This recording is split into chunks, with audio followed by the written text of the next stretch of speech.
Hello, my name is Megan. I am the owner of Nexus Financial, and I am here to help you resolve all things Jobber and QuickBooks.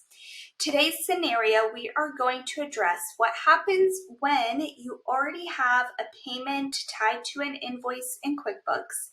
You go to apply that payment to the invoice in Jobber, and then it syncs over again to QuickBooks, and now you have duplicated payments in QuickBooks.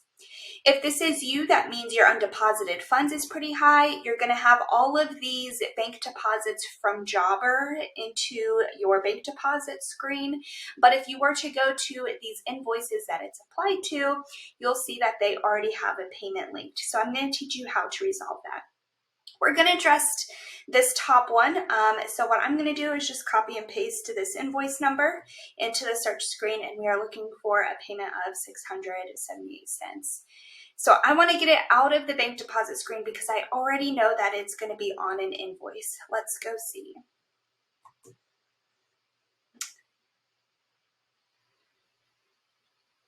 And I'm going to open up this invoice.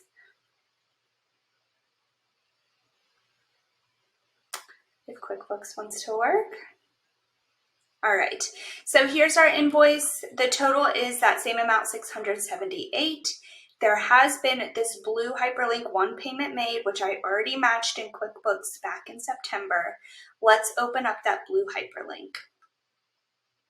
From here, you'll see the received payment, the total amount, and what invoice it's applied to. If you scroll down, you're going to see this credit, this unapplied payment for the same dollar amount. This unapplied payment is the same thing that we were just looking at in the bank deposit screen. This is the one we want to eliminate, this unapplied payment. You'll know you're in the right screen when there's no blue hyperlinks either up top or to the side. It is not tied to anything else. This is the one we want to get rid of. So I'm going to go to More and Delete. Yes, I want to delete. And if you go back to New, hopefully your QuickBooks is working better than and quicker than mine is. So if you go to New Bank Deposit, then that top one is going to be gone. There's not that $600 one left at the top anymore, and it was removed. So we can do it one more time. Let's do it for the second one. So I'm going to copy the invoice number because instead of memorizing them, of course, you can just memorize it.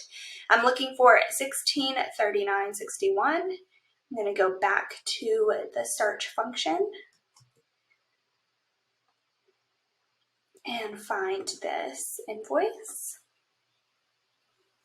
Great, so there is this blue hyperlink, one payment made. I know I matched a payment to this invoice a while ago, but when payments were being applied in Jobber so that our client balances are accurate, it synced over the payment a second time. So this top one is the one I want to keep. This bottom one, there's two because this client has two credits in the bank deposit screen that have not been applied. This $993 one is the one we're not looking at, but instead I want to go to this unapplied payment, $16.39. And again, you know you're on the right one when there's no blue hyperlinks that says tied to a bank deposit or a payment made or an invoice matched. There's nothing checked here below. This is the one I want to get rid of. So More, Delete, yes. And then if I go back to check my work, we can open up the new bank deposit screen.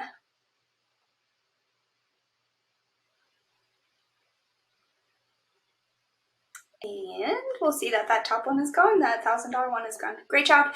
So that is how, if you have multiple payments, double synced inside of QuickBooks and you need to get rid of the ones in your bank feed that are not tied to an invoice and you need your undeposited funds to go down, this is how it works.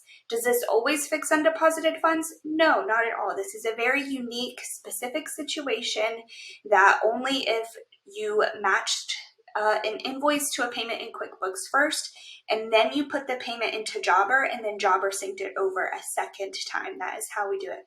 If you have regular undeposited funds that fill up your bank deposit screen, there's going to be a different way to address those that I've made other videos on of how to bring that down. This is a very unique situation when a invoice is already paid inside QuickBooks. I hope this helps. Please let me know if you have any other questions, and good luck.